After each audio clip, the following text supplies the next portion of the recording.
யெகோவா ஈரே. ஆதியாகமம் 22வது அதிகாரம் 14வது வசனம். Genesis chapter 22 verse 14. ஆபிரகாம் அந்த இடத்திற்கு யெகோவா ஈரே என்று பெயரிட்டான். அதனாலே கர்த்தருடைய பர்வதத்திலே பார்த்து கொள்ளப்படும் என்று இந்நாள் வரைக்கும் சொல்லப்பட்டு வருகிறது. Let's read in English also. Abraham named the place Yahweh Yireh, which means the Lord will provide. To this date, people still use that name as a proverb. On the mountain of the Lord, it will be provided. This is the NLT version. KJV version. And Abraham called the name of that place Jehovah Jireh. As it is said to this day, in the mount of the Lord, it shall be seen. தமிழில் நம்மளுக்கு ஒரே ஒரு version தான் இருக்குது. ஆனால் சில வசனங்களை நம்ம ஆங்கிலத்திலேயோ அது வாசிக்கிற பொழுது அதனுடைய அர்த்தம் ஆழம் ரொம்ப ஆசீர்வாதமாக இருக்கும்.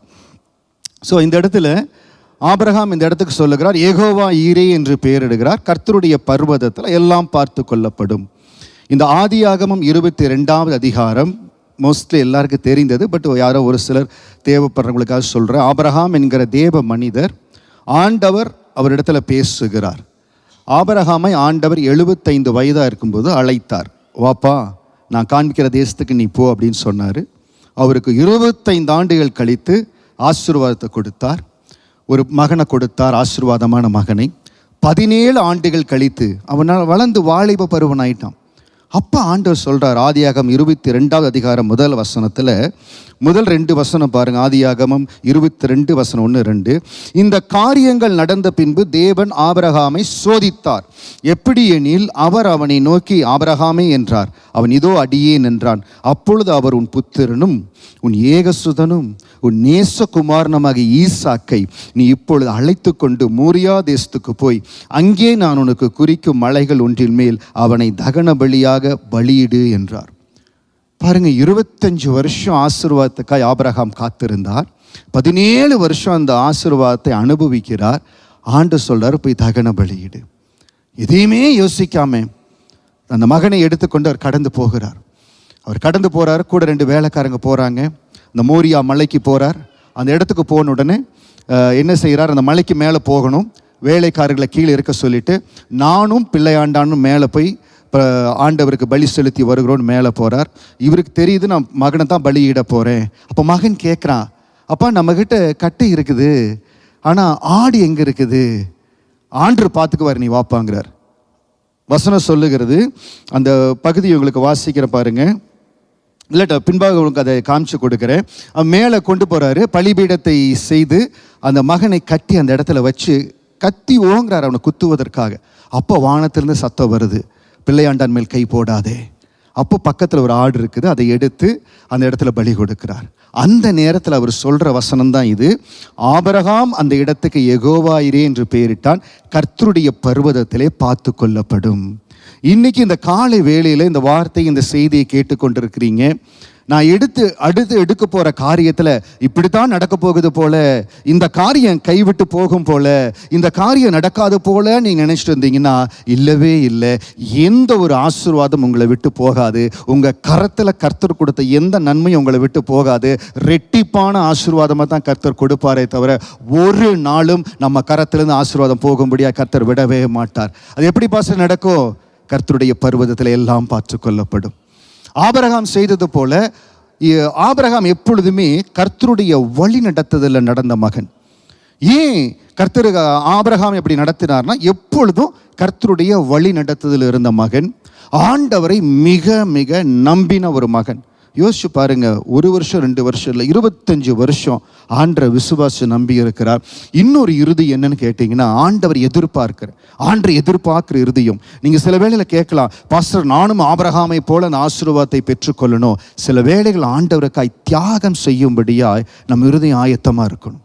எல்லாருக்கும் எல்லா நேரத்துலையும் அது இருக்க முடியாது. யாருக்கு அந்த இருதயம் அதிகமாக இருக்கும் அப்படின்னா, யார் ஆண்டவர் அதிகமாக நேசிக்கிறாங்களோ, நீங்கள் என்ன சொல்கிறீங்களோ ஆண்டவரை நீங்கள் தான் எனக்கு முதல். ஆபிரகாமுடைய இருதயம் அப்படி இருந்தனால தான் தன்னுடைய மகனையே பலியிடும்படியாய் கொண்டு போனார். பாருங்க, அவரை சோதிக்கும்படியாய். ஆதியாகமம் 22 சொல்லுகிறது, இந்த காரியங்கள் நடந்தபோது தேவன் ஆபிரகாமை சோதித்தார். ஏன்னா ஜாதிகளுக்கு தகப்பனாய் ஆபிரகாமை ஆண்டவர் தெரிந்து கொண்டார். பெரிய ஆசீர்வாதத்தை அவர் மேல வைக்க இருக்கிறார். இன்னைக்கு நம்ம ஒவ்வொருவர் மேலேயும் ஒரு பெரிய ஆசீர்வாதத்தை ஆண்டு கொடுக்கும்படியாய், நம்மளை நம்பி ஒரு பெரிய அபிஷேகத்தை கொடுக்கும்படியா இருக்கிறார்னா, ஆண்டு என்ன செய்வாரு? நம்ம இருதயத்தை டெஸ்ட் பண்ணி பார்ப்பாரு. நம்ம இருதயத்தை டெஸ்ட் பண்ணி பார்ப்பார். நம்முடைய அர்ப்பணிப்பு எங்க இருக்குது, நம்முடைய தியாகம் எங்க இருக்குது, ஆண்டுக்காக நம்ம செய்யக்கூடிய தியாகம் எந்த அளவுக்கு, ஆண்டு எவ்வளவு நேசிக்கிறோம் அப்படின்னு பார்ப்பார். ஆண்டவர் இந்த மகனை பலியிடல, வேற ஒரு ஆட்டுக்குட்டியை பலியிட்டுட்டாங்க. அதுக்கப்புறம் ஆண்டு சொல்றாரு பாருங்க, அதே ஆதியாகமம் 22வது அதிகாரத்துல 10வது வசனம், பின்பு ஆபிரகாம் வெட்டும்படி தன் கையை நீட்டி கத்தியிட, அப்பொழுது கர்த்தருடைய தூதன் வானத்திலிருந்து ஆபிரகாமே ஆபிரகாமே என்று கூப்பிட்டார். அவன் இதோ அடியேன் என்றான். பிள்ளையாண்டான் மேல் கையை போடாதே. 12வது வசனம், அவனுக்கு ஒன்றும் செய்யாதே, நீ அவனை உன் புத்திரன் என்றும் உன் ஏகசுதன் என்றும் பார், எனக்காக ஒப்பு கொடுத்தபடியினால் நீ தேவனுக்கு பயப்படும் என்று இப்பொழுது அறிந்திருக்கிறேன் என்றான். இப்பொழுது அறிந்திருக்கிறாரா? 75 வயசுல கூப்பிட்டாரு, 25 வருஷம் காத்திருந்தான். அதுக்கப்புறம் 17 வருஷம் ஆச்சு. 25 + 17 எவ்வளவு ஆச்சு உங்களுக்கு? 40+ இயர்ஸ் ஆச்சு. 40 வருஷத்துக்கு அப்புறம் இப்பொழுது அறிந்திருக்கிறேன் என்றார். நம்முடைய விசுவாச ஓட்டத்துல 10 வருஷம் நான் விசுவாசியா இருந்துட்டேன், 15 வருஷம் விசுவாசியா இல்ல. ஓட்டத்தின் முடிவு பரியந்தம் ஆண்டவர் நம்மளை சோதிச்சுட்டே இருப்பார், நம்மளை பார்த்து கொண்டே இருப்பார்.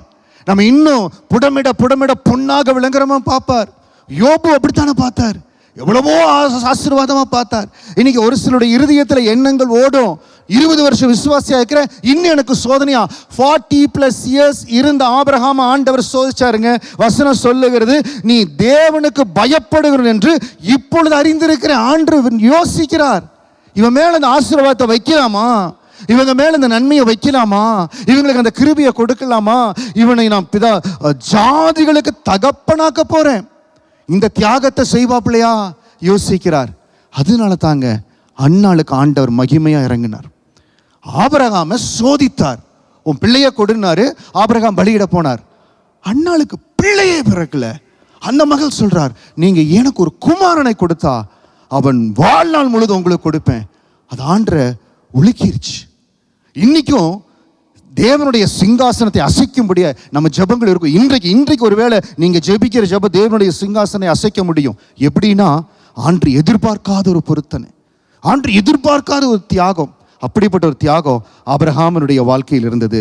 இன்னொன்று, அந்த ஒரு மனிதன் செய்த அந்த கீழ்ப்படியினால, ஆபிரகாம் ஒரு மனிதனுடைய கீழ்ப்படிதல்னால அந்த சந்ததியே ஆசீர்வாதமாய் வந்தது.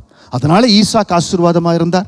ஈசாக்கின் மூலமாக யாக்கோப் ஆசீர்வாதமாக வந்தார். யாக்கோப்பின் மூலமாக யோசேப் ஆசீர்வாதமாக வந்தார். தொடர்ந்து அந்த சந்ததி ஆசீர்வாதமாக வந்தது. அதை நம்ம விலாவாரியாக ஒவ்வொரு காரியங்களை பார்க்க போகிறோம். முதலாவதாய் ஆண்டவர் சொன்னார், யெகோவா ஈரே. ஆபிரகாம் சொல்லுகிறார், கர்த்தருடைய பர்வதத்தில் எல்லாம் பார்த்து கொள்ளப்படும். இன்றைக்கும் தேவனுடைய ஆலயத்துக்கு வந்தவங்களுக்கு இது கர்த்தருடைய பர்வதம், தேவனுடைய ஆலயம் இருக்கிற இடம். மோரியா மலையில எங்க ஆண்டு பலி கொடுத்தா, எங்க ஈசாக்கை பலி கொடுக்கும்படி ஆண்டு நடத்தி கொண்டு போனாரோ அதே இடத்துல தான் தேவனுடைய ஆலயம் கட்டப்பட்டது. ஸோ கர்த்தருடைய பர்வதம் என்றால் தேவனுடைய ஆலயம். இன்றைக்கு என்ன தேவைக்காக ஆண்டு நோக்கி பார்க்கிறோமோ, இந்த மாதத்தினுடைய வாக்கு தத்தத்தின்படி யாத்திராகம் 33:18 படி உமது மகிமையை எனக்கு காண்பித்தருளும். கடந்த நாள் அதை நம்ம தியானித்தோம். தேவ சமூகத்தில் ஆதியாகமம் நாட்கள்ல மோசே கேட்டார், உங்க மகிமை எனக்கு காண்பித்தருளோ. யோவான் 1வது அதிகாரம் 14வது வசனத்துல யோவான் சொன்னார், அந்த மகிமையை நாங்கள் கண்டோம். அந்த வார்த்தை மாம்சமாகி கிருபையினாலும் சத்தியத்தினால் நிரப்பப்பட்டு அந்த மகிமை எங்க மத்தியிலிருந்து நாங்கள் கண்டோம். யோவான் 17வது அதிகாரத்துல ஆண்டவர் இயேசு சொன்னார், நீங்க எனக்கு கொடுத்த மகிமையை நான் அவங்களுக்கு கொடுக்கிற ஆண்டவரை, நம்மளோடு ஒன்றோடு இருக்கணும். அந்த மகிமையினால் நிரப்பப்பட்டு அந்த மகிமை நம்ம மத்தியில் இருக்குது. பழைய ஏற்பாட்டின் நாட்களில் மகிமையை காமிங்க ஆண்டவரேன்னு சொல்லி மோசே கேட்டார். ஆனால் புதிய ஏற்பாட்டு நாட்கள் நமக்குள்ள மகிமையின் நம்பிக்கை ஆண்டவர் இருக்கிறார். கொலேசியர் 1வது அதிகாரம் மகிமையின் நம்பிக்கையாய் நமக்குள்ள இருக்கிறார். இன்றைக்கும் அந்த மகிமையின் நம்பிக்கை இந்த வசனத்தில் இருக்கிறபடி இந்த ஆலயத்தில் இருக்கிற நன்மையினால உங்களை கர்த்தர் திருப்தியாக்குவார். அதை செய்ய நான் என்ன பாஸ்டர் செய்யணும்? ஆதியாகமம் 12வது அதிகாரம் வசனம் 1-3 வரை முதலாவது வாசிக்கலாம். கர்த்தர் ஆபிரகாமை அழைத்த போது பாருங்க, அவன் 75 வயதா இருந்த பொழுது, ஆதியாகமம் 12:1-3, Genesis chapter 12:1-3, கர்த்தர் ஆபிராமை நோக்கி, நீ உன் தேசத்தையும் உன் இனத்தையும் உன் தகப்பனுடைய வீட்டையும் விட்டு புறப்பட்டு நான் உனக்கு காண்பிக்கும் தேசத்துக்கு போ. நான் உன்னை பெரிய ஜாதியாக்கி உன்னை ஆசீர்வதித்து உன் பெயரை பெருமைப்படுத்துவேன். நீ ஆசீர்வாதமாய் இருப்பாய். உன்னை ஆசீர்வதிக்கிறவர்களை ஆசீர்வதிப்பேன், உன்னை சபிக்கிறவர்களை சபிப்பேன். பூமியில் வம்சங்கள் எல்லாம் உனக்குள் ஆசீர்வதிக்கப்படும் என்றார். மூணாவது வார்த்தையில கரெக்டாக பார்த்துக்குங்க. பூமியில் உள்ள வம்சங்கள் எல்லாம் உனக்குள் ஆசீர்வதிக்கப்படும். இதை கடைசியில செய்தி முடியும் பொழுது இது எப்படி ஆசீர்வதித்தார்னு உங்களுக்கு காண்பித்து கொடுக்கிறேன். ஆபிரகாமுடைய பூர்வீகம் விக்கிர வழிபாட்டில் இருந்த ஒரு குடும்பம். அப்படி இருந்த குடும்பத்தை ஆண்டவர் அழைக்கிறார். அவருடைய தகப்பனார் தேராகு கானான் தேசத்துக்கு வரும்படியாய் வர்றாங்க. வழியில் அவர் இறந்து போகிறார். அதற்கு பிறகு ஆதியாகமம் 11வது அதிகாரத்தில் அந்த கதை முடிகிறது. 12வது அதிகாரத்தில் ஆண்டவர் ஆபிரகாமை அழைக்கிறார். நான் உனக்கு காண்பிக்கும் தேசத்துக்கு போ. இன்னைக்கு கர்த்தருடைய பர்வதத்தில் எல்லாம் பார்த்து கொள்ளப்படும்னா ஆண்டவர் எந்த தேசத்திற்கு போகும்படியா, எந்த வேலைக்கு போகும்படியா, இல்லை எந்த காரியத்தை எடுக்கும்படியா, எந்த நடத்தும்படியா கொடுக்கிறாரோ அந்த கர்த்தருடைய நடத்துதலுக்கு நம்ம விட்டு கொடுக்கணுங்க. நீ உன் தேசத்தையும் உன் இனத்தையும் உன் தகப்பனுடைய வீட்டையும் விட்டு புறப்பட்டு நான் உனக்கு காண்பிக்கும் தேசத்துக்கு போ. Go to the place, go to the nation where I want you to go. இன்னைக்கு நிறைய வேலைகள் நம்முடைய கம்ஃபர்டபுள் ஜோன்ல இருந்துட்டு ஆண்டவரை கொண்டு போகல we ask it. நிறைய நேரம் கேட்குறோம். இப்போ பாருங்க, நிறைய நேரம் என்னுடைய வாழ்க்கையிலையும் இந்த ஆண்டவருடைய லீடிங்கை தெரிந்துக்கிறது ரட்சிக்கப்பட்ட நாள்ல இருந்து ஆரம்ப நாட்களில் தேவனுடைய நடத்துதல் இருக்கும் பொழுதும் ஊழியக்காரிடத்தில் கேட்டு சில காரியங்களை அறிந்து தேவ சமூகத்தில் உபவாசத்து காத்திருந்து அந்த லீடிங் கிடைக்கிறக்காக ரொம்ப வெயிட் பண்ணி அந்த லீடிங் கிடைச்சா தான் அந்த காரியத்தில் நம்ம கடந்து போகணும். இன்னைக்கும் கர்த்தருடைய பர்வதத்தில் எல்லாம் பார்த்து கொள்ளப்படும். உங்களுடைய தேவைகள், உங்களுடைய நன்மைகள், உங்கள் காரியங்கள் பார்த்து கொள்ளப்படும். பட் கர்த்தருடைய வழி நடத்துதல் நீங்க எடுக்கிற காரியங்கள் இருக்குதா? Is there a God's leading in whatever the new measures or new initiatives you are taking? நீங்க எடுக்கிற புதிய காரியங்களை கர்த்தருடைய நடத்துதல் இருக்குதா? நம்முடைய குடும்பத்தில் ஒரு முடிவு எடுக்கிறோம், வேலையின் காரியத்தில் முடிவெடுக்கிறோம், பிள்ளைகளுடைய காரியத்தில் எதிர்காலத்தில் நிறைய எதிர்கால டெசிஷன் எடுக்கிறோம். அதில் காட்ஸ் லீடிங் இருக்கா? காட்ஸ் லீடிங் இல்லாதபடி, தேவனுடைய நடத்துதல் இல்லாதபடி எந்த ஒரு காரியத்தையோ மும்மரமாக நம்ம எடுத்து போகவே கூடாது. we should not progress very fast. முதலாவது எந்த ஒரு காரியத்தை ஆரம்பித்தாலோ கர்த்தருடைய நடத்துதல் அதில் இருக்குதா? இந்த 5வது மாதத்தில் ஒரு புதிய காரியத்தை ஆரம்பிக்க போறீங்க, இல்லாவிட்டால் வருகிற நாட்களில் ஒரு புதிய முயற்சி இருக்க போது நீங்கள் என்ன செய்யணும்? ஆண்டவரே உங்கள் நடத்துதல் எனக்கு வேணும். ஆபிரகாமுக்கு நீங்கள் சொன்னது போல, ஆபிரகாமுக்கு சொன்ன உன் தேசத்தையும் இனத்தையும் தகப்பனுடைய வீட்டையும் விட்டு புறப்பட்டு நான் காமிக்கும் தேசத்துக்கு போ. ஏன்னா அவர் இப்போ நம்மளும் நிறைய இடத்துல நான் விரும்புகிற இடத்துல இருக்கும். நான் நிறைய இடத்துல வேலை செய்கிற இடத்துல ஐ வாஸ் வெரி கம்ஃபர்டபுள். சில இடத்துல எல்லாமே நல்லா இருந்தது இந்த தேசத்துலேயும். ஆனால் ஆண்டவர் அந்த இடத்துல இருந்து மூவ் பண்ண சொன்னார். உடனடியாக மூவ் பண்ணேன். ஆனால் போன இடத்துல ரொம்ப கஷ்டம், சிக்கல். ஆனால் அதற்கு பிறகு அந்த சூன் வனாந்தரத்துக்கு பிறகு ஒரு ஏளிமை ஆண்டு வைத்திருந்தார். ஹல்லேலூயா. இன்னைக்கு ஒருவேளை ஆண்டருடைய நடத்துதல் தான் இருக்கிறேன் பாஸ்டர், ஏன் இந்த சூன் வனாந்தரத்தில் இருக்கிறேன்? ஆண்டருடைய நடத்துதல் தான் இருக்கிறேன், காட்ஸ் லீடிங்ல தான் இருக்கிறேன்னு சொன்னா உங்கள் சூன் வனாந்தரம் ஏளிமுக்குள் போகிற காலத்துக்குள் வந்து இருக்கிறீங்க. ஆமென். ஹல்லேலூயா. காலங்கள் மாறும், ஆண்டருடைய நடத்துதல் எல்லாம் மாறும். ஏன்னா அக்னி ஸ்தம்பம் மேக ஸ்தம்பம் முன்பாக போகிறது. சூன் வனாந்தரத்தின் பாதை கொஞ்ச நாள் தான். அதற்கு பிறகு தண்ணீரை பாப்பா மாறா மதுரமாய் மாறும், ஏலிமுக்குள்ள கடந்து போவோம். ஏன்னா கர்த்தருடைய வழி நடத்துதல். இன்னைக்கு காட்ஸ் லீடிங் இல்லாதபடி எந்த ஒரு காரியத்தையோ நம்முடைய வாழ்க்கையில முன்னெடுக்காதீங்க. நீதிமொழிகள் 3வது அதிகாரம் வசனம் 5, 6 வாசிக்கிறோம். Proverbs chapter 3 verse 5 to 6. உன் சுய புத்தியின் மேல் சாயாமல் உன் முழு இருதயத்தோடும் கர்த்தரில் நம்பிக்கையா இருந்து உன் வழிகளில் எல்லாம் அவரை நினைத்துக்கொள், அப்பொழுது அவர் உன் பாதைகளை செவைப்படுத்துவார். நிறைய நேரம் நம்மளுக்கு நம்முடைய செல்ஃபிஷ், நம்ம மைண்டு, நம்ம நிறைய காரியங்கள் நம்ம யோசிப்போம். இப்படி நடக்குமா, அப்படி நடக்குமா, இப்படி நடந்துடக்கூடாதா, அப்படி நடந்துடக்கூடாதா. எப்பொழுதுமே ஜெபத்தோடு காட்ஸ் லீடிங் ஆண்டருடைய நடத்துதலோடு ஒரு காரியத்தை நம்ம ஆரம்பிக்கிற பொழுது நம்ம இருதயத்தில் ஒரு சமாதானம் இருக்கும். You have a peace. உங்கள் இருதயத்தில் ஒரு சமாதானம் இருக்கும். அப்பா சொல்லி இருக்கிறார், அப்பாவுடைய நடத்துதல கடந்து போகிறேன். நான் ஆவிக்குரிய வாழ்க்கையில் இந்த தேசத்துக்கு வருவதற்கு முன்பு, சிங்கப்பூருக்கு வருவதற்கு முன்பாக ரட்சிக்கப்பட்டு ஒரு சில மாதங்களில் ஊரில் இருக்கிற பொழுது ஆண்டருடைய நடத்துதலை எப்படி கற்றுக்கொண்டேன்? வேதத்தை வாசிக்கிற பொழுது, தேவ சமூகத்தில் ஜெபிக்கிற பொழுது, ஊழியக்காரிடத்தில் ஜெபிக்கிற பொழுது, அவர்களிடத்தில் கேட்கிற பொழுது காட்ஸ் லீடிங் எப்படின்னு கற்றுக்கொண்டேன். அந்த லீடிங்கில் போகிற பொழுது கர்த்தருடைய நடத்துதலை அறிந்த பிறகு, அதற்கு பிறகு படிப்படியாய் வருகிற பொழுது தேவனுடைய சத்தத்தை கேட்க வாஞ்சித்து அவர் அந்த கிருபையை கொடுத்து அதன் மூலம் அந்த லீடிங்கை கற்றுக்கொண்டேன். சில இடத்துல பார்த்தீங்கன்னா சில இடத்துல ஊழியக்காரர்களே has led us in a different way. சில இடத்துல ஊழியக்காரங்க சொல்லுவாங்கன்னு எங்கெங்கேயோ போய் we have wasted lot of time, energy, lot of things. எப்போவுமே ஒரு மனிதர்கள் சொல்ற, அதனால நிறைய காரியங்களை ஆண்டவர் கற்றுக் கொடுத்திருக்கார். we have learned lot of costly lessons. அதனால தான் நான் சபைக்கு சொல்லுவது, வசனத்தின் அடிப்படையில், வசனம் உங்களோடு பேசுகிறதா? ஆவியானவர் உங்க இதயத்தில் வசனத்திலிருந்து ஆண்டு உங்களுக்கு இடைபடுறதுங்க. வசனத்திலிருந்து ஆண்டு உங்களோடு பேசணும். அதோடு கூட உங்களுக்கு ஆலோசனை வேணும்னா ஊழியக்கார இடத்துல வரலாம். பட் எப்பவுமே யாரோ ஒருவர் சொல்றார், ஊரில் எனக்கு ஒரு ஊழியக்கார் இருக்கார், எந்த ஒரு காரணத்தில் யாருடைய காரியமா எடுக்கக்கூடாது. கர்த்தருடைய வழிநடத்துதல் உங்களோடு ஆண்டு வசனத்தை கொண்டு பேசணும். ஊழியக்காரர்கள் ஒரு பலப்படுத்தும்படியா, ஒரு கன்ஃபார்ம் பண்ணும்படியா, நடத்தும்படியா. நான் எப்படி சபை வரணும்னு நினைக்கிறேன்னா, சபையும் பரிசுத்தாவியானவரும் வார்த்தையும் இணைந்திருக்கணும். ஒவ்வொருவரும் வார்த்தையில இணைந்திருக்கணும். அந்த வார்த்தை அந்த வார்த்தை நிறுத்தினா தான் அந்த கர்த்தருடைய வழிநடத்த. நான் ஒரு முறை கடந்து போகிற பொழுது திடீரென்று சோதனை வந்தது. அந்த சோதனையில் ஏசாயா 41:10 அந்த வார்த்தை மட்டும் தாங்கி பிடிக்கலைன்னா தற்கொலைங்கிற முடிவுக்கே போயிருப்போம். அப்படிப்பட்ட ஒரு காரியங்களெல்லாம் மைண்ட் அட்டாக் பண்ண காரியங்கள் விசுவாசத்தின் ஆரம்பத்தில் வந்த பொழுது. ஆக இன்னைக்கு கர்த்தருடைய வழிநடத்துதல் ரொம்ப முக்கியம். ஆபிரகாமுக்கு ஆண்டவர் நடத்தினார், நான் சொல்றபடி நீ போப்பா. இன்னைக்கு நம்ம ஒவ்வொருவருக்கும் ஆண்டவர் அப்படி நடத்துவார். இந்த பர்வதத்தில், கர்த்தருடைய பர்வதத்திலிருந்து வார்த்தை கடந்து வரும். விசேஷமாக நம்முடைய ஞாயிறு செய்திலையும் சரி, மாற்றத்தின் நேர ஜெபத்திலையும் கடந்த வாரத்தில் பாருங்க, என் கை உன்னோடு உறுதியாக இருக்கும், என் புயம் உன்னை பலப்படுத்தும். நம்முடைய மாற்றத்தின் நேரம் ஜெபத்தில் திட்டமும் தெளிவுமா ஆவியானவர் இடைப்பட்டு வழி நடத்தி கொண்டு வருகிறார். எத்தனையோ வாழ்க்கைகள் அதில் மாற்றப்படுகிறது, தொடப்படுகிறார்கள். அதனால தேவனுடைய பர்வதத்திலிருந்து உங்களுக்கு வார்த்தை கடந்து வரும். இன்னைக்கு எந்த ஒரு காரியமாக இருந்தாலும் நான் காட்ஸ் லீடிங்கில் கேர்ஃபுல்லாக இருப்பேன்னு ஒப்பு கொடுங்க. கர்த்தருடைய பர்வதத்திலிருந்து எல்லாவற்றையும் ஆண்டவர் பார்த்து கொள்ளுவார். ஹல்லேலூயா. என் சுய புத்தியின் மேல் சாய மாட்டேன், என் வழிகள் எல்லாம் அவர் நிறைத்துக் கொள்ளுவேன். அவர் என் பாதைகளை செவைப்படுத்துவார். ரெண்டாவது, ஆண்டர் மேல நம்பிக்கையா இருக்கிற காரியம். ஆபிரகாம் எந்த அளவுக்கு நம்பிக்கையா இருந்தாரோ, சில வேளைகள் நம்முடைய விசுவாசம், நம்பிக்கை குறைந்து போகுது, தளர்ந்து போகுது. அந்த வேளையிலெல்லாம் இந்த வசனங்களை படித்து நம்மளை பலப்படுத்தி கொள்ளணும். ஆதியாகமம் நாட்கள்ல ஆபிரகாம் எவ்வளவு நம்பிக்கையாய் விசுவாசமாய் இருந்தார் என்று பவுல் ரோமருக்கு எழுதின நிருபத்தில் எழுதுறாரு பாருங்க. ரோமர் 4வது அதிகாரம் வசனம் 18 22 வாசிக்கலாம்.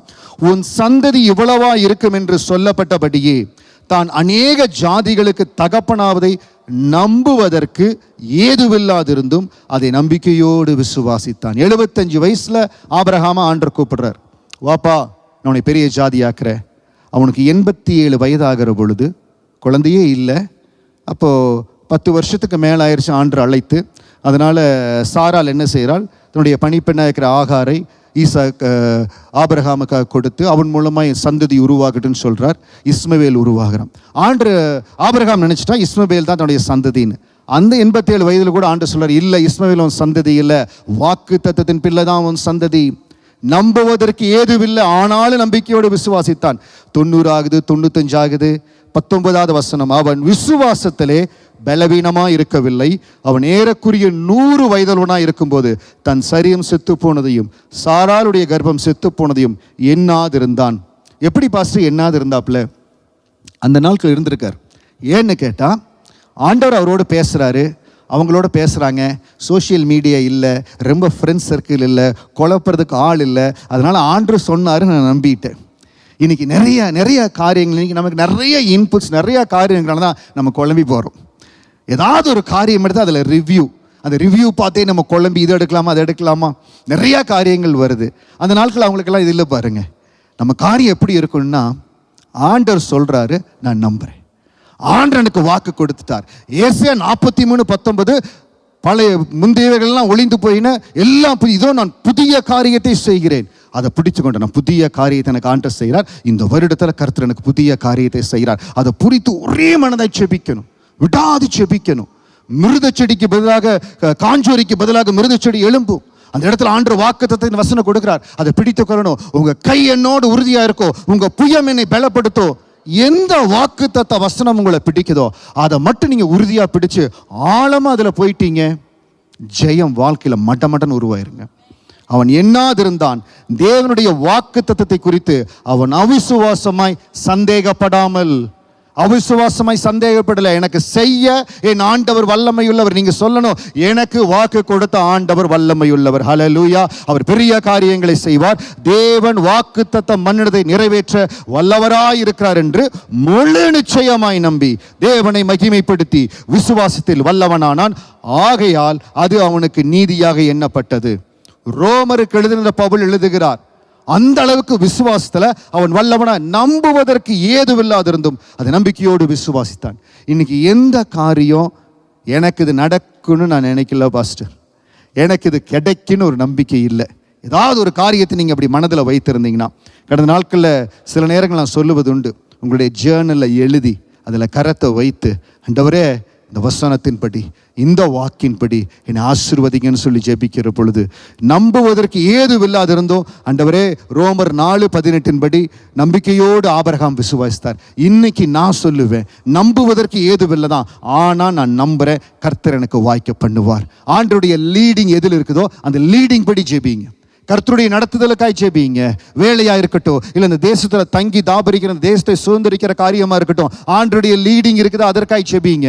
கர்த்தாவே உங்க நடத்துதல் எங்க இருக்குது, அந்த நடத்துதலுக்காய் ஜெபிக்கிற கர்த்தர் அதற்காக எனக்கு இறங்கணும். தேவன் வாக்குத்தத்தம் பண்ணினதை நிறைவேற்ற வல்லவராய் இருக்கிறார் என்று முழு நிச்சயமாய் நம்பி நீங்க 100% நம்பணும். முதலாவது முழு நிச்சயமாய் நம்பணும், எனக்கு செய்ய ஏசப்பா வல்லமையுள்ளவர், எனக்கு செய்ய அவர் வல்லமையுள்ளவர், என்னோடு கூட இருக்கிற அவர் கரம் என்னை பலப்படுத்தும், எனக்காக ரத்தம் சிந்தனை ஆண்டவர் எனக்காக காரியங்களை செய்வார். எந்த அளவுக்கு 100% நம்பி, முழு நிச்சயமாய் நம்பி அந்த வாக்கு தத்தத்தை கொண்டு நம்ம ஜெபிக்கிறோமோ அதில் தான் ஒரு பெரிய காரியம் நடக்கும். கர்த்தர் மீது நம்பிக்கை, கர்த்தர் மீது நம்பிக்கை. இன்னைக்கு நம்பிக்கை மனுஷன் மேலே வேண்டாம், அரசாங்கத்தின் காரியங்கள் மேலே வேண்டாம், நம்ம மேலே இருக்கிற மேலதிகாரிகள் மேலே வேண்டாம், கர்த்தர் மேலே நம்பிக்கை இருக்கிறது. கர்த்தரை தன் நம்பிக்கையாய் கொண்டிருக்கிற மனுஷன் பாக்கியவான். கர்த்தரை தன் நம்பிக்கையாய் கொண்டிருக்கிற மனுஷன் பாக்கியவான். நான் உங்களை நம்பிக்கையாக கொண்டிருக்கிற ஆண்டவரே, விசுவாசத்தோடு உங்களை பிடிக்கிற ஆண்டவரே, நீங்க எனக்காய் எல்லாவற்றையும் செய்து முடிப்பீங்க ஆண்டவரே. நிச்சயம் செய்வாருங்க.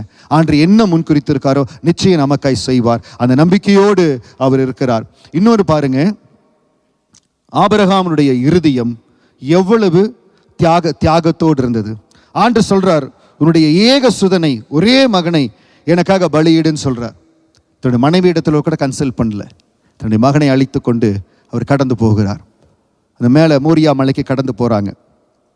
22வது அதிகாரம் வசனம் 7-9 வரைக்கும் வாசிக்கலாம். கர்த்தருக்காக அவன் செய்கிற தியாகம் நான் சொன்ன பாருங்க, ஆண்டவருக்காக எப்படிப்பட்ட ஒரு தியாகத்தை அந்த மகன் செய்த. ஆதியாகமம் 22 வசனம் 7-9 வரை வாசிக்கலாம். அப்பொழுது ஈசாக்கு தன் தகப்பனாகி ஆபிரகாமை நோக்கி, என் தகப்பனே என்றான். அதற்கு அவன், என் மகனே இதோ இருக்கிறேன் என்றான். அப்பொழுது அவன், இதோ நெருப்பும் கட்டையும் இருக்கிறது, தகன பலிக்கு ஆட்டுக்குட்டி எங்கே என்றான். நம்மளா இருந்தா தலையில் ஒரு குட்டி பேசாம்பா, உனக்கு தெரியும் நானே டென்ஷனாக இருக்கிறேன், என்கிட்ட வந்து நீ கேட்டிருக்க சொல்லியிருப்பான். ஆனால் ஆபிரகாம் சொல்றாரு, அதற்கு ஆபிரகாம், என் மகனே, யோசிச்சு பாருங்க, நமக்கு இருக்குமா இருக்காது, ஆண்டவர் வேற இது பண்ண சொல்லியிருக்காரு, நானே டென்ஷனாக போயிட்டு இருக்கிறேன் அப்படின்னு. ஆனால் ஆபிரகாம் சொல்றாரு, என் மகனே, தேவன் தமக்கு தகன பலிக்கான ஆட்டுக்குட்டியை பார்த்து கொள்ளுவார் என்றான். அப்புறம் இருவரும் கூடி போய் தேவன் அவனுக்கு சொல்லியிருந்த இடத்துக்கு வந்தார்கள். அங்கே ஆபிரகாம் ஒரு பலிபீடத்தை உண்டாக்கி கட்டைகளை அடுக்கி தன் குமாரனாகி ஈசாக்கை கட்டி அந்த பலிபீடத்தில் அடுக்கிய கட்டைகளின் மேல் அவனை கிடத்தினான். இது யோசிச்சு பாருங்க, எவ்வளவு ஒரு கடினமான சூழ்நிலை. ரெண்டாவது, இவர் 117 இயர்ஸ் ஓல்டு தாத்தா. இவர் அவன் 17 வயது இளைஞன். அவன் நினைச்சா தட்டிடலாம் அவங்க அப்பாவை. அவன் கையை கட்டும்படியாக ஒப்பு கொடுக்கிறான். தன் குமாரனாக ஈசாக்கை கட்டி அந்த பலிபீடத்தில் அடுக்கிய கட்டைகளின் மேல் அவனை கிடத்தினான். இதனுடைய காரியம் என்னன்னா, என் ஆண்டவர் எனக்கு வழிகாட்டுகிறார். இதற்காக எல்லாரிடத்திலும் ஆண்டவர் இந்த மாதிரி கேட்டதாய் வேதத்தில் இல்லை, எல்லா இடத்துல கேட்டதில்லை. ஆபிரகாம் இடத்துல அப்படி கேட்டிருக்கிறார். ஆனால் இதிலிருந்து இன்னைக்கு நமக்கு கொடுக்கிற செய்தி என்னன்னா, தேவனுக்காக நம்முடைய வாழ்க்கையில் எதை வேண்டுமானாலும் தியாகம் செய்ய நம்ம ஆயத்தமாக இருக்கிறோமா? தேவனுக்கென்று are we ready to sacrifice? இன்னைக்கு சில வேளைகளில் நம்மளை நாமே ஆராய்ந்து பார்க்கணும். சில வேளைகள் நம்முடைய சௌரியத்தை நம்ம சாக்ரிஃபைஸ் பண்ண விரும்புறதில்லை. எனக்கு கம்ஃபர்டபுளாக இருந்தால் தேவனுடைய காரியத்தை செய்கிறேன், என்னால் முடிந்தால் தேவனுடைய காரியத்தை செய்கிறேன். ஆனால் ஆபிரகாம் ஆண்டுடைய வார்த்தைக்கு கட்டுப்பட்டு தன்னுடைய மகனையே அந்த பலிபீடத்தில் வைத்தார். இன்னைக்கு ஆண்டவர் நம்ம இருதயத்தில் தியாகத்தின் அளவை பார்க்குறாரு. பெரிய அளவில் ஆண்டு நம்மை உயர்த்தணும், பெரிய காரியங்கள் ஆண்டு எனக்கு செய்யணும் நம்ம எதிர்பார்க்கிறோம்.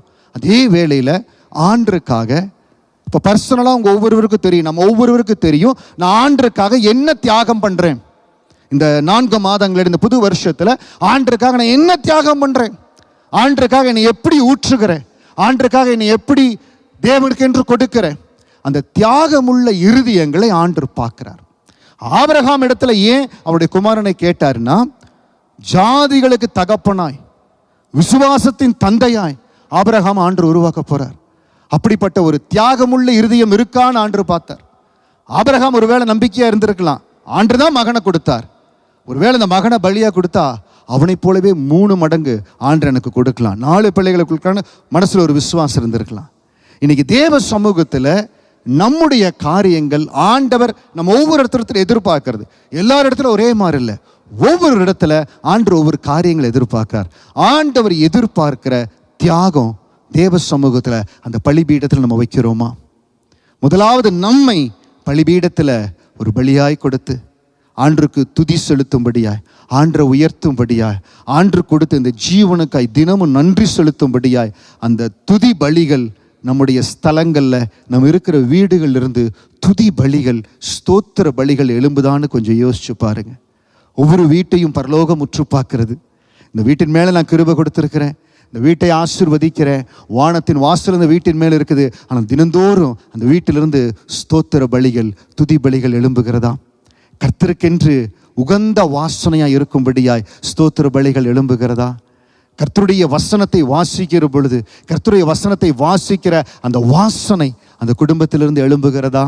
ஆண்டு பார்க்கிறார். சின்ன சின்ன காரியங்கள் இதெல்லாம். அதற்கு பிறகு இன்னும் நான் உங்களை நேசிக்கிற ஆண்டவரை என்று நேசித்து கர்த்தர் விரும்புகிற ஏதோ ஒரு காரியம் உங்கள் இருதயத்தில் ஆண்டு யார் எப்பயுமே கட்டாயப்படுத்த மாட்டார். ஆபிரகாமை நேசித்தார், ஆபிரகாமை தன்னுடைய சிநேகிதன் என்று சொன்னார். இன்னைக்கு நாம் ஒவ்வொருவரும் வாஞ்சிக்கணும், ஏன் குடும்பத்தில் ஆண்டு என்ன செய்ய விருப்பப்படுகிறாரோ அது என்னோடு ஆண்டு பேசணும்.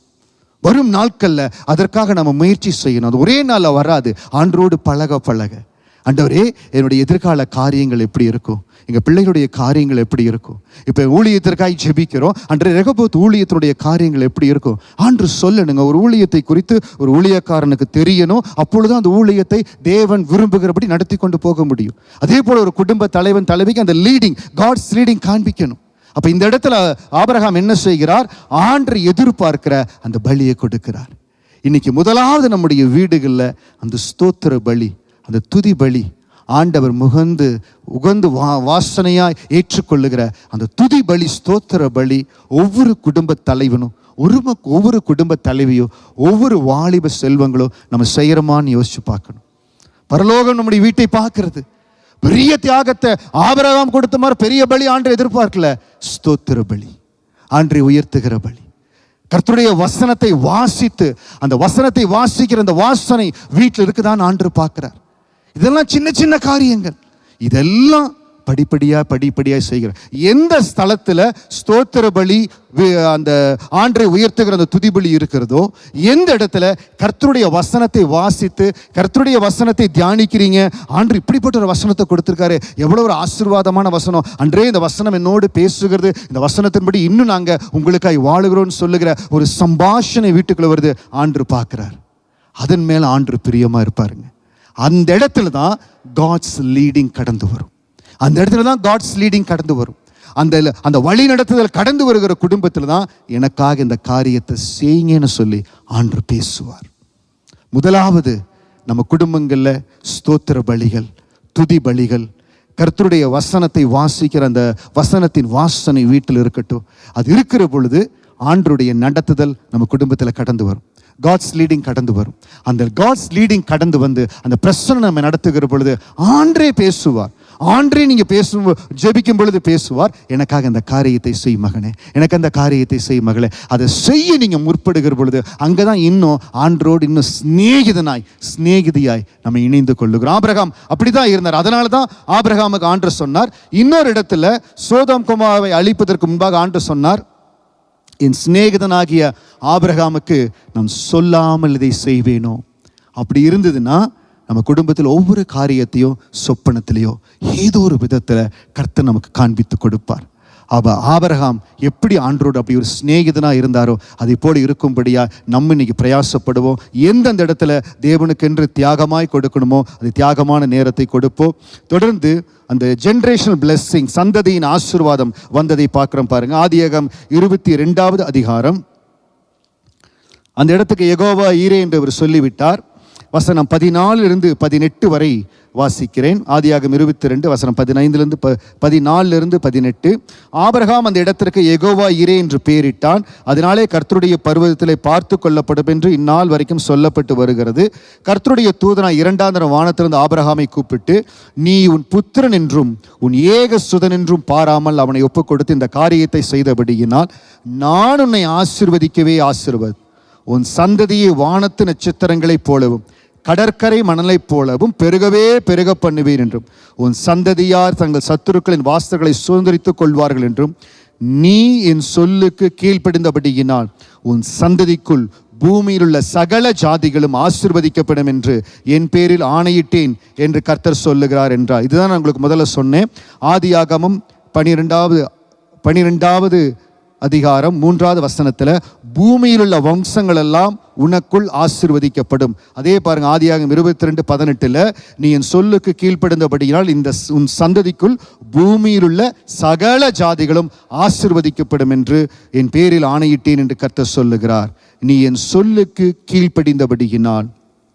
இன்னைக்கு ஆண்டவருடைய வார்த்தைக்கு, தேவனுடைய நடத்துதலுக்கு சில வேளைகளை நம்ம கீழ்ப்படிவது, அதை ஏற்றுக்கொள்வது கொஞ்சம் கடினமாக இருக்கலாம். இன்றைக்கு 5வது மாதத்தில் ஆண்டருடைய காட்ஸ் லீடிங் உங்களுக்கு ஒரு இடத்துல வருது.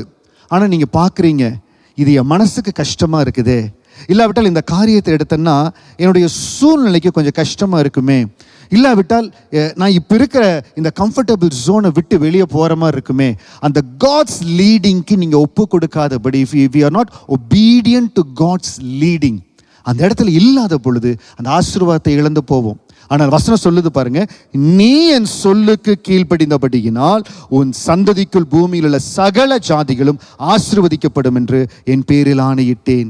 தேவனுடைய வார்த்தைக்கு கீழ்ப்படிவது, ஒரு குடும்ப தலைவன், ஒரு குடும்ப தலைவி தேவனுடைய வார்த்தையை, அந்த லீடிங்கை கேட்டு கீழ்ப்படுகிற பொழுது அந்த சந்ததி ஆசீர்வாதமாய் மாறும். கர்த்தருடைய 17வது வசனம் சொல்லுகிறது, நான் உன்னை ஆசீர்வதிக்கவே ஆசீர்வதித்து உன் சந்ததியை வானத்து நட்சத்திரங்களைப் போலவும் கடற்கரை மணலைப் போலவும் பெருகவே பெருக பண்ணுவேன் என்றும், உன் சந்ததியார் தங்கள் சத்துருக்களின் வாசல்களை சுதந்திரித்துக் கொள்வார்கள் என்றும். நம்ம சந்ததியின் ஆசீர்வாதம் எங்கே வருதுன்னா, அந்த குடும்பத்தினுடைய தலைவன் தலைவி கீழ்ப்படிதல்ல தான் அந்த குடும்பத்தினுடைய ஆசீர்வாதம் வருது. சில குடும்பங்களில் இப்போ ஜெபத்துக்காய் வர்றாங்க, சில காரியங்கள் கடந்து போய் வர்றாங்க, பார்க்குறோம். அந்த குடும்ப தலைவனோ தலைவியோ தேவனுடைய வார்த்தைக்கு கீழ்ப்படியாதனால சில காரியங்கள் குடும்பத்தில் மாறி போகுது. பிள்ளைகள் தேவனை பற்றி கொள்கிறாங்க, ஆண்டுடைய வார்த்தைக்கு கீழ்ப்படுறாங்க, திரும்ப அந்த குடும்பம் கட்டி எழுப்பப்படுகிறது. இன்றைக்கு இந்த வார்த்தையை கேட்குற நாம எந்த இடத்துல தேவனுடைய நடத்துதல் கடந்து வந்தாலும், கர்த்தருடைய வார்த்தை எந்த ரூபத்தில் எப்படி நம்ம கடந்து வந்தாலும், உங்கள் வார்த்தைக்கு நான் கீழ்ப்படி வேண்டவரேன். அதான் நான் உங்களுக்கு சொன்னேன், முதலாவது ஒவ்வொரு குடும்பத்திலும் தேவனை உயர்த்துகிற அந்த ஸ்தோத்திர பலி, துதி பலி இருக்கணுங்க. ஆண்டவர் ஒவ்வொரு குடும்பத்தை பார்க்கிற பொழுது சந்தோஷமாய் மனதார பார்த்து, என்னுடைய வசனத்தின் வாசனை இந்த குடும்பத்தில் இருக்குது, என்னை நேசிக்கிற, என்னை என்னை உயர்த்துகிற, நன்றி செலுத்துகிற ஸ்தோத்திர பலி, விண்ணப்ப பலி இருக்குது. அந்த இடத்துல ஆண்டவர் என்ன செய்வார்? ஆண்டுடைய லீடிங், கர்த்தருடைய நடத்துதல் கடந்து வரும்.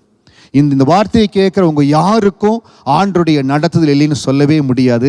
இன்னைக்கு அதற்காக உங்களுக்காக ஜெபிக்க போறேன். அந்த நடத்துதல் திட்டமும் தெளிவுமா இந்த 5வது மாதம் கடந்து வரும்படியாய், கர்த்தருடைய நடத்துதல் தெளிவாய் கடந்து வரும்படியாய் நீங்க செய்ய வேண்டிய ஒரு காரியம், அந்த நடத்துதல போற பொழுது விசுவாசத்தோடு, சில இடத்துல நம்புவதற்கு ஏதுவில்லாது போல் இருக்கலாம், ஆனா நீங்க சொல்லணும், நான் ஆபிரகாமை போல முழுமையாய் நம்புவாண்டவரை, முழுமையாய் நம்புவாண்டவரை. எந்த இடத்துல ஆண்டவர் உங்களுக்கு தியாகம் செய்ய சொல்றாரோ, இன்னைக்கு நான் எதையுமே ஆண்டருக்காக விதைக்கல, நான் எதுவுமே ஆண்டருக்காக தியாகம் செய்யல, அப்ப நம்ம ஆண்டர்கிட்ட இருந்து எப்படிங்க எதிர்பார்க்க முடியும்? எப்படி எதிர்பார்க்க முடியும்? நம்ம வேலை இடத்துக்கு போறோம், 1 வருஷம் வேலை செய்கிறோம், இன்க்ரிமெண்ட் கொடுக்குறாங்க, 2 வருஷத்தில் இன்னும் எக்ஸ்ட்ரா பெர்ஃபார்ம் பண்ணுறோம், ப்ரொமோஷன் எதிர்பார்க்குறோம், எல்லாம் கொடுக்குறாங்க. ஆண்டருக்கு ரொம்ப நம்மளை கஷ்டப்படுத்தலை. ஆண்டு சொல்கிறதெல்லாம் அவரை உயர்த்தும்படியாய், அவரை ஆராதிக்கும்படியாய், அவர் வசனத்தின் வாசனை குடும்பத்தில் இருக்கும்படியாய், அந்த வசனத்தினால் நாம் நிரப்பப்படும்படியாய் நம்மோடு அவர் பேச ஆசைப்படுகிறார். அப்படி நம்ம நிரப்புகிற பொழுது நமக்கு வாக்கு தத்தங்களை கொடுக்கிறார். அந்த வாக்கு தத்தங்களை பிடித்து செபிக்கிற பொழுது சந்ததியின் ஆசீர்வாதத்தை ஒவ்வொரு மேலே கொடுக்க அவர் ஆசீர்வாதமாக இருக்கிறார். அப்படிதான் ஈசாக்கை கர்த்தர் ஆசீர்வதித்து மென்மேலும் பெருக பண்ணினார். இன்றைக்கு அந்த ஆசீர்வாதம் இந்த இடத்திலிருந்து, கர்த்தருடைய பர்வதத்திலிருந்து எல்லாவற்றையும் பார்த்து கொள்ளுகிற அந்த கிருபை நம்ம ஒவ்வொருவரையும் நிரப்ப போகிறது. கர்த்தருடைய பர்வதத்தில் நம்ம அப்படியே ஒப்பு கொடுத்து தேவ சமூகத்தில் ஆண்டவரிடத்துல சொல்லுங்க, ஆண்டவரே எங்கள் குடும்பத்தில் இந்த 5வது மாதம் எல்லா இடத்துலையும் உங்கள் லீடிங் இருக்கணும்ப்பா, கர்த்தருடைய நடத்துதல் இருக்கணும். கர்த்தருடைய லீடிங் இல்லாதபடி எந்த இடத்துலையும் நாங்கள் சுயமாக ஓடிவிடக்கூடாது, எந்த இடத்துலையும் நாங்கள் சுயமாக காரியங்களை செய்து விடக்கூடாது. ஏசப்பா எங்களை ஒவ்வொருவரையும் உங்கள் கரத்தில் கொடுக்குறோம். ஆண்ட இடத்துல சொல்லுங்க, எங்கள் ஒவ்வொருவரையும் உங்கள் கரத்தில் கொடுக்குறோம்ப்பா, உங்கள் லீடிங் எங்களுக்கு வேணும் ஆண்டவரே. கர்த்தருடைய வழி நடத்துதல் எங்கள் வாழ்க்கையில் கடந்து வரணும்ப்பா. கர்த்தருடைய கரம் எங்களை வழி நடத்தணும். ஆண்டவருடைய லீடிங் இல்லாத எந்த இடத்துக்கு போகிறோமோ அந்த இடத்துல தான் லாஸஸ் வருது, அந்த இடத்துல தான் நம்முடைய எனர்ஜி, நம்முடைய செல்வங்கள் விரயமாகிறது. உங்கள் லீடிங் எங்களுக்கு இருக்கட்டும் ஆண்டவரே, உங்கள் மேலே நம்பிக்கையாக இருப்பான் ஆண்டவரே. கர்த்தர் மேல் நம்பிக்கையாக இருக்கிற மனிதன் பாக்கியவான் ஆண்டவரே. தேவன் வாக்கு தந்த மனிதன் நிறைவேற்ற வல்லவராக இருக்கிறார் என்று முழு நிச்சயமாய் நம்பி, யாரோ மனுஷனுடைய வார்த்தையெல்லாம் நான் நம்பி நிற்கல ஆண்டவரே, கர்த்தருடைய வார்த்தையை நம்பி நிற்கிறேன். தேவ வசனம் கொடுக்கிற வாக்கு தத்தத்தை நம்பி நிற்கிற, கர்த்தர் எனக்காய் பேசின வாக்கு தத்தங்களை நம்பி நிற்கிற. சொல்லுங்க, எந்த ஒரு மனிதர்களை நம்பி, மனிதர்களுடைய வார்த்தையை நம்பி இல்லை, இவங்க எனக்கு செய்வாங்க அவங்க எனக்கு செய்வாங்கல்ல, கர்த்தர் என்னோடு பேசின தேவன் வாக்கு தத்த மனிதன் நிறைவேற்ற வல்லவரா இருக்கிறார் என்று முழு நிச்சயமாய் நம்பி, முழு நிச்சயமாய் நம்பி என்னோடு பேசின, உங்களோடு பேசின, இந்த வருஷத்தின் ஆரம்பத்தில் உங்களுக்காய் பேசின, இல்லை உங்களோடு வேத வாசிக்கும் பொழுது பேசின எந்த வாக்கின்படி ஆண்டவர் உங்களோடு பேசி இருக்காரோ அந்த வாக்கு தத்தத்தின்படி அதை முழு நிச்சயமாய் நம்புற பிடிங்க. இந்த வாக்கை பிடித்து செபிங்க, ஆண்டவரே இந்த வாக்கின்படி எனக்கு செய்ய நீர் வல்லமை உள்ளவர், எனக்கு செய்ய நீங்க வல்லமை உள்ளவர் ஆண்டவரே. ஈசாக்கை எனக்கு பலியாய் கொடுன்னு கேட்டபடி ஆண்டவரே, நான் உங்களுக்காக என்ன தியாகம் செய்யணுமோ, எதை இன்றைக்கு உங்க பலிபீடத்தில் வைக்கணுமோ, இன்னைக்கு என்னையே உங்க பலிபீடத்தில் வைக்கிற ஆண்டவரே. நீங்க விரும்புகிறபடி என்னை மாற்றுங்க ஆண்டவரே, நீங்க விரும்புகிறபடி என்னை மாற்றுங்க ஆண்டவரே. இன்னும் என்னை உமக்காய் உருவாக்கும் ஆண்டவரே, இன்னும் என்னை உமக்காய் நீங்க உருவாக்கி வளையுங்க ஆண்டவரே. தேவ கிருபை நம்மளை பலப்படுத்தும். அவருடைய மகிமை வெளிப்படும், அவருடைய மகிமை வெளிப்படும், தேவனுடைய மகிமை வெளிப்படும். ஹல்லேலூயா, ஹல்லேலூயா. அந்த மகிமை எல்லாருடைய வாழ்க்கையிலையும் வெற்றி சிறக்க செய்ய சொல்லுங்க.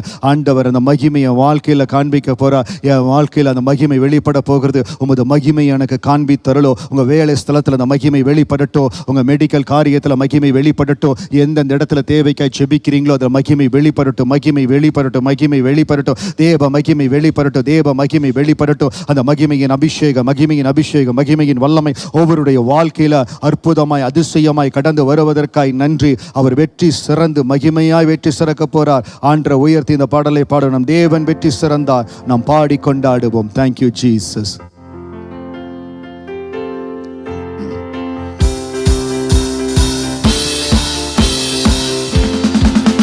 நம் தேவன் வெற்றி சிறந்தார், நாம் பாடி கொண்டாடுவோம்.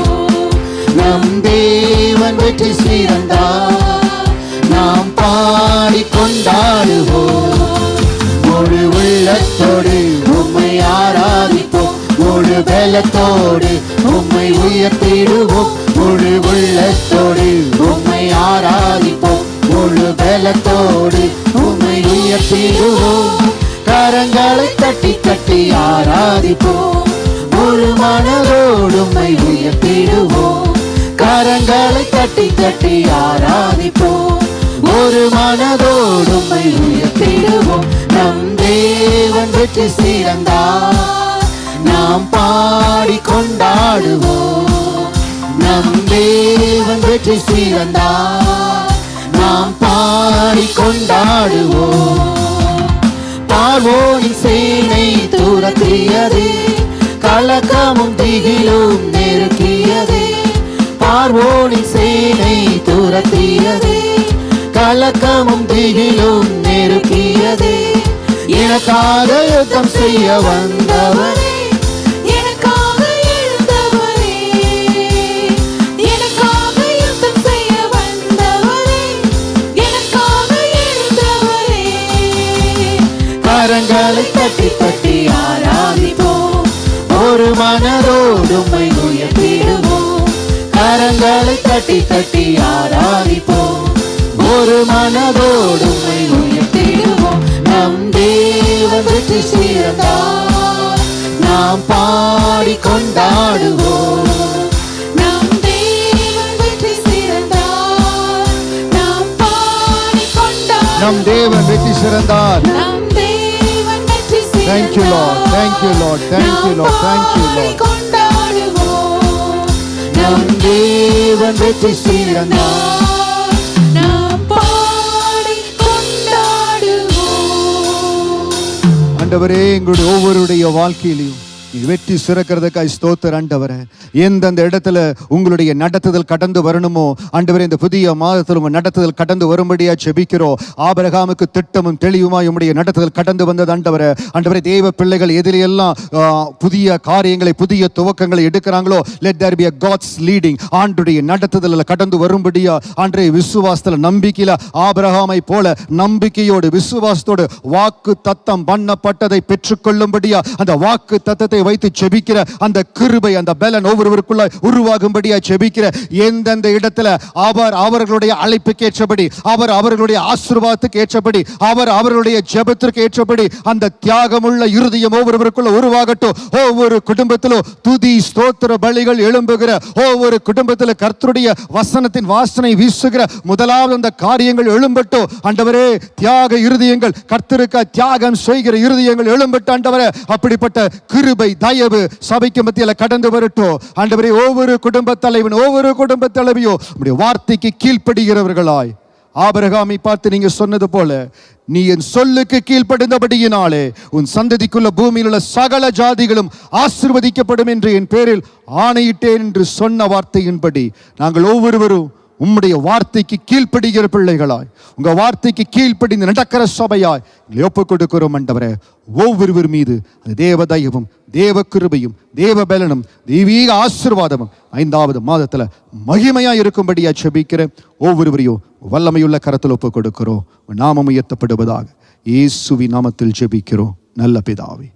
ஆமென், ஆமென், ஆமென். இந்த நாளிலே எங்களோட லைவ்ல கலந்து கொண்ட ஒவ்வொரு தேவ பிள்ளைகளையும் அன்போடு வாழ்த்துகிறோம். God bless you.